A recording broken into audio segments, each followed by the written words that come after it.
ایران نے امریکہ سے منجمد اثاثوں کی بحالی کا مطالبہ کیا ہے۔ ایران کی سپریم نیشنل سیکیورٹی کونسل کے ڈیپٹی سیکریٹری علی باقری نے کہا کہ منجمد ایرانی اثاثوں کی بحالی ایرانی قوم کا قانونی حق ہے۔ تسنیم نیوز ایجنسی کے مطابق علی باقری نے کہا کہ ایران کے تمام اثاثے بغیر کسی شرط کے واپس کیے جائیں۔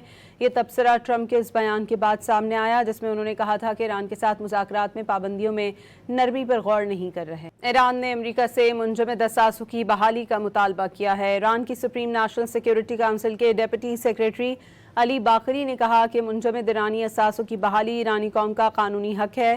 تسنیم نیوز ایجنسی کے مطابق علی باقری نے کہا کہ ایران کے تمام اثاثے بغیر کسی شرط کے واپس کیے جائیں۔ یہ تبصرہ ٹرمپ کے اس بیان کے بعد سامنے آیا جس میں انہوں نے کہا تھا کہ ایران کے ساتھ مذاکرات میں پابندیوں میں نرمی پر غور نہیں کر رہے ہیں۔